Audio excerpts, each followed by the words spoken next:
नहीं वेखो जी कितना अमीर है। वो बंदे गुरुद्वारे तो जाते नहीं, उन्होंने कोल तो सुख ही बड़े ने।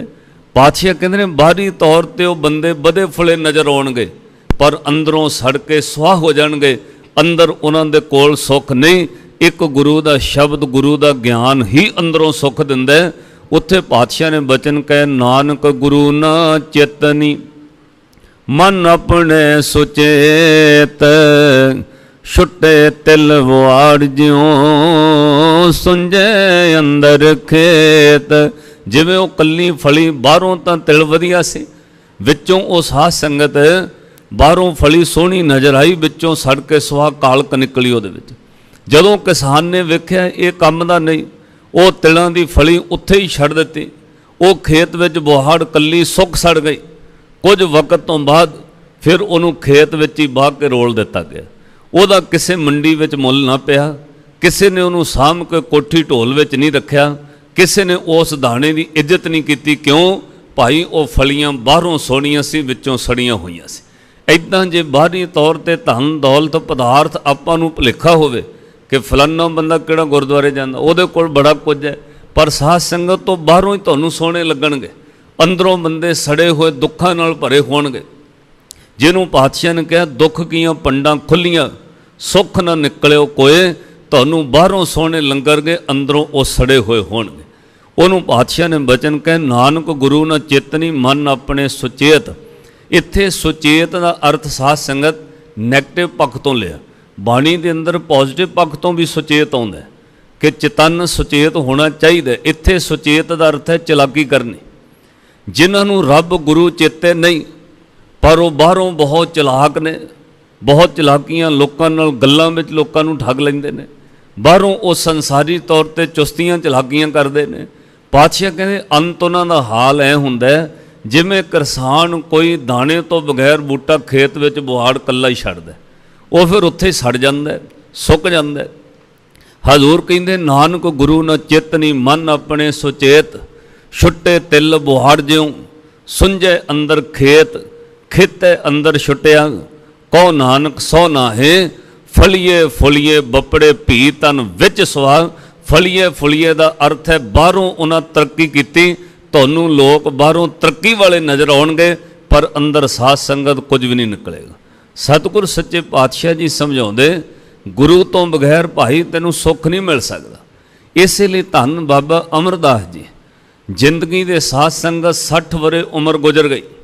पिता जी के शरीर छड्डण तो बाद बाबा तेज भान जी तो बाद धन बाबा अमरदास परिवार विच भरावां विच वड्डे सन ते साध संगत वो हर साल उन्होंने कुंभ के मेले ते त्रिवेणी संगम इलाहाबाद जाना, 40-40 दिन रह के साधुओं की सेवा करनी, दान पुण्य करना, परिवार वालों दान पुण्य करना।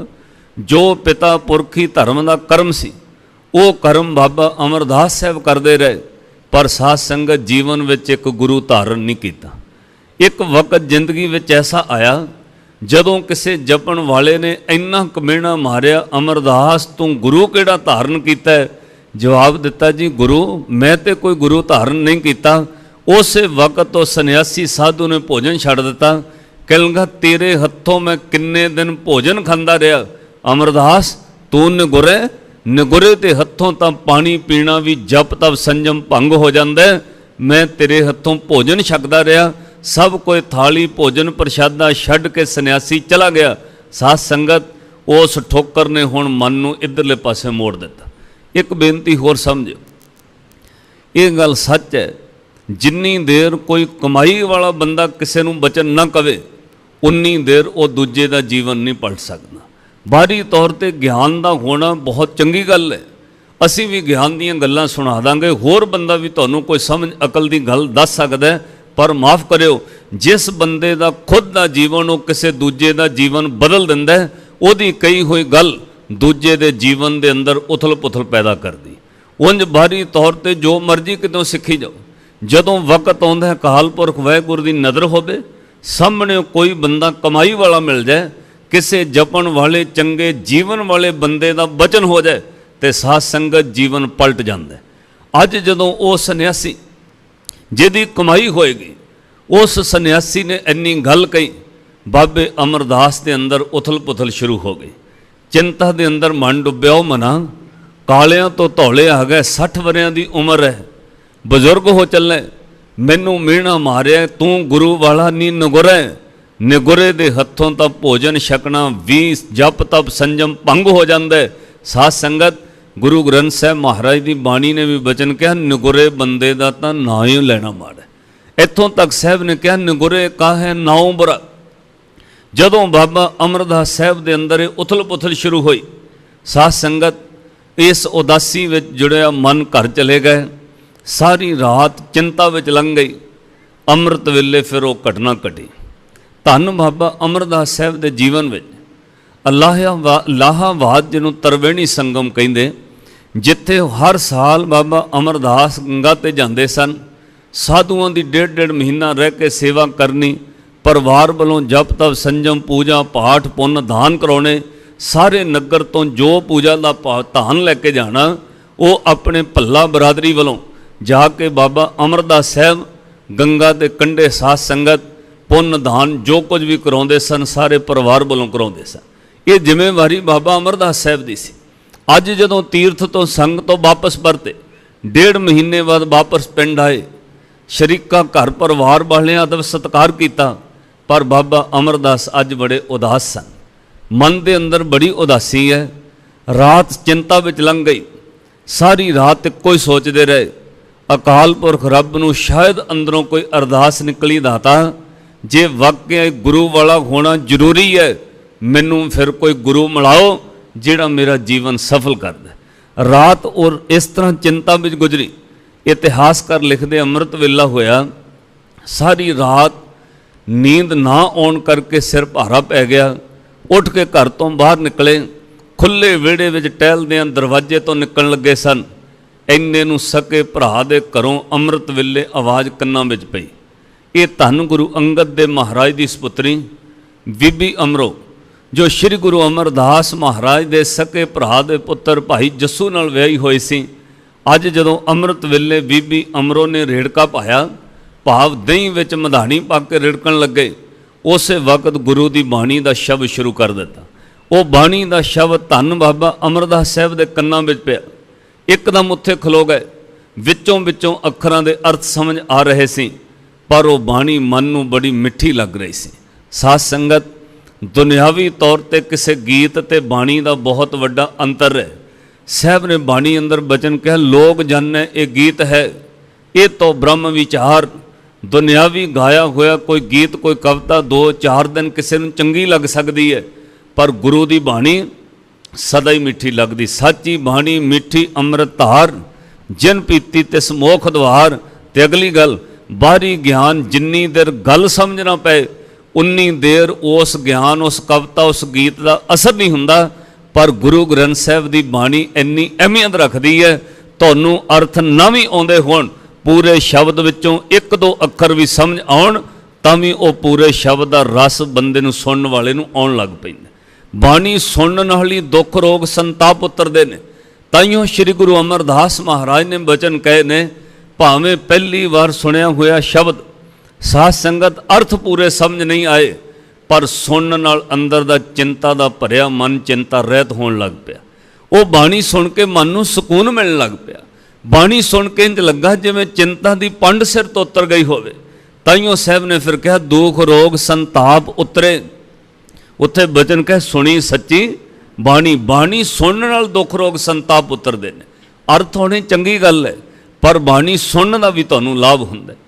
जदों बाबा अमरदास साहब ने सुनिया, कन्नां विच आवाज़ पई, बीबी अमरो शब्द पढ़ रहे सन। मारू महला पहला, करनी कागद मन मसवाणी, बुरा भला दोए लेख पै, ज्यों ज्यों किरत चलाए त्यों चलीए, तो गुण नाही अंत हरे। अगे शब्द आया, मन चेतस की नहीं भावरिया, हर विसरत तेरे गुण गलिया। आ शब्द सीधे समझ आ रहे सन कि हर चेतस की नहीं भावरिया, हर विसरत तेरे गुण गलिया। जदों आ पंक्ति आई कि भया मनूर कंचन फिर होवे, जे गुर मिले तनेहा, एक नाम अमृत तो देवे तो नानक तृष्ट देहा। पूरे शब्द की समाप्ति हुई, आवाज़ बंद हुई तो बाबा अमरदास सीधे उस बरांडे वाल चले गए। जिथे एक खुले दलान बरांडे विच बह के बीबी अमरो दही रड़क रहे सन। हथ जोड़ के अदब नाल कहा, बेटा ये तू की गा रही सी? ते अगों उठ के मधानी छड्ड के नमस्कार की बीबी अमरो ने, ते हाथ जोड़ के पिता जी ये धन गुरु नानक साहब महाराज की बाणी है। आख्या बेटा ये शब्द के अर्थ? ते बीबी अमरो ने कहा गुरु नानक साहब महाराज का शब्द है, मैं पिता गुरु अंगद साहब महाराज कोलों सुनिया। ते इस शब्द के अंदर गुरु नानक साहब महाराज ने कहा बंदे का मन एक लोहे की न्याई है और शरीर भट्ठी की न्याई। ਇਹਦੇ ਵਿੱਚ ਪਿਆ ਹੋਇਆ मन चिंता ਦੇ अंदर सड़ ਰਿਹਾ, ਇਹਦੇ ਉੱਤੇ ਪਏ ਹੋਏ ਪਾਪਾਂ ਦੇ ਕੋਲੇ इस ਅੱਗ ਨੂੰ ਬੁਝਣ ਨਹੀਂ ਦਿੰਦੇ। ਸਾਰੀ ਉਮਰ ਬੰਦੇ ਦਾ ਮਨ ਸਰੀਰ ਦੀ ਚਿੰਤਾ ਦੀ ਭੱਠੀ ਵਿੱਚ ਸੜਦਾ ਰਹਿੰਦਾ। ਸਾਧ ਸੰਗਤ ਜਦੋਂ ਇਹ ਸ਼ਬਦ ਸੁਣਿਆ ਤੇ ਮਨ ਦੇ ਅੰਦਰ ਵਿਚਾਰਾਂ ਖੜੀਆਂ ਹੋ ਗਈ। ਬੀਬੀ ਅਮਰੋ ਨੇ ਉਹ ਸ਼ਬਦ ਫਿਰ ਦੁਹਰਾ ਕੇ ਕਿਹਾ ਕਿ ਕਾਇਆ ਆਰਣ मन विच लोहा, मन जलिया सन्नी चिंत भई, कोयले भाप पड़े तिस उपर, मन जलिया सन्नी चिंत पई। साध संगत ये हुण बेनती समझो सीधे पंजाबी दे शब्द ने जिन्हां दे नाल आपां नूं जुड़ना बहुत जरूरी है। पंजाबी घरां दे अंदर सिखणी, बच्चिआं नूं बुलाउणी समझाउणी अत्यंत जरूरी है। असीं हुण जिन्ने पंजाबी परिवार घरां दे अंदर तकरीबन लोग 90-95% बच्चों को हिंदी बोलना सिखाने लग पे, टीचर स्कूलों में सिखाने लग पे। जे आप पंजाबी शब्दों तो दूर हो गए तो साध संगत गुरु ग्रंथ साहब महाराज की बाणी समझनी औखी होएगी। ये ठीक है भाषावां सारियां सत्कारयोग ने, पर जिहड़ी भाषा विच गुरु ग्रंथ साहब महाराज की बाणी है वो भाषा तुहानूं सीखनी भी पेगी, बच्चों को सिखानी भी पेगी। वो अगे बच्चों वास्ते जरूरी है। साध संगत सतगुरु गुरु अमरदास महाराज जी ने बीबी अमरो कोलों ये शब्द सुने। जदों आ सीधे अर्थ सुने कि काया आरण मन विच लोहा, पंच अगन तित लाग रही, कोयले पाप पड़े तिस उपर मन जलिया सन्नी चिंत पई। ये अर्थ हुण जिन्नी देर सन्नी का पता नहीं उन्नी देर साध संगत अर्थ किवें समझ आउणगे। अजकल बच्चों को शायद पलास का तो पता होवे पर सन्नी का पता नहीं। तुहाडे च हुण वड्डी उम्र दे बैठे ने, सन्नी वो बहुत लोहे की बनी हुई पलास वांग लंबी, तो उन्होंने हथ नाल पकड़ के जिहड़े लोग भट्ठी के अंदर आ लोहा गर्म करके रंबे चंडदे ने जां रंबे बनाउंदे ने, कईयां बनाउंदे ने, वो उस भट्ठी के अंदर अग दे विच कोलियां सुट्टदे ने।